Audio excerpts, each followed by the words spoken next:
Would you be like me? Whenever you see news, the first thing you look at is the source and the associated information, and then subjectively decide if it is credible or not.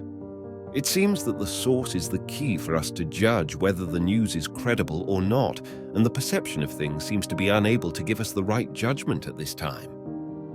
In July 2021, the Cuban government officially announced evidence that since June of that year, some anti-Cuban forces in the United States had spread lies about the collapse of the Cuban medical system under the COVID-19 pandemic through social media platforms, inciting military intervention against Cuba.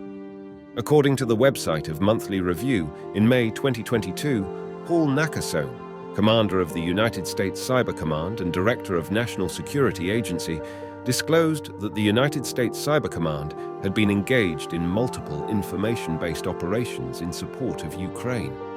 On February 24, 2022, the crisis in Ukraine escalated, and on that day, accounts promoting anti-Russian positions on social media platform Twitter suddenly erupted, with as many as 38,000 tweets with the Support Ukraine tag appearing every hour. Over the next week, more than 3.5 million anti-Russian tweets were continuously spread, with as many as 80% of them coming from robot accounts. This wave of online public opinion offensive can be called information blitz.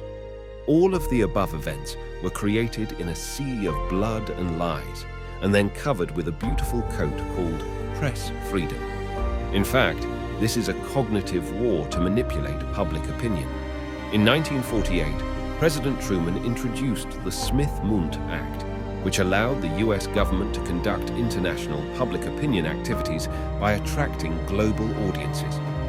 Truman also signed the National Security Council document number 59, Foreign Information Propaganda Projects and Psychological Warfare Programs.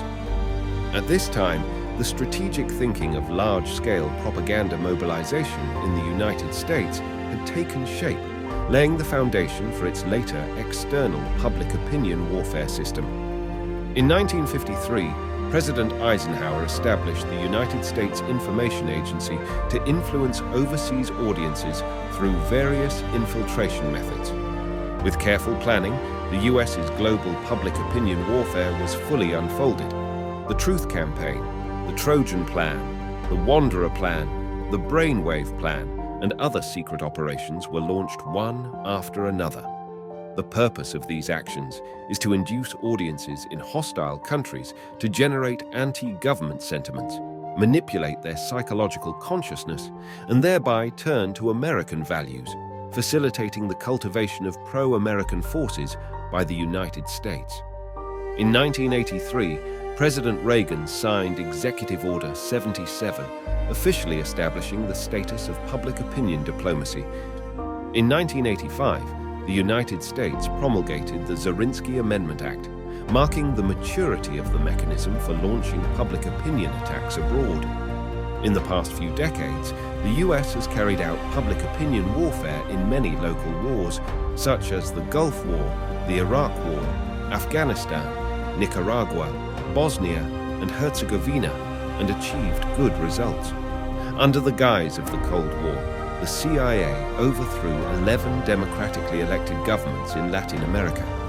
In 1954, the United States orchestrated the overthrow of the democratically elected government in Iran, establishing the Pahlavi dynasty. In the 1970s, the United States supported Saddam Hussein to overthrow the Iraqi government, then supported Saddam to provoke a 10-year war against Iran, and finally used a tube of washing powder to fabricate lies to get rid of Saddam Hussein. Is this a cycle of history? Seeing through the false appearance and facing the real world is the ideal we have been pursuing. We should think more deeply about false news, misplaced information, and even impartial comments.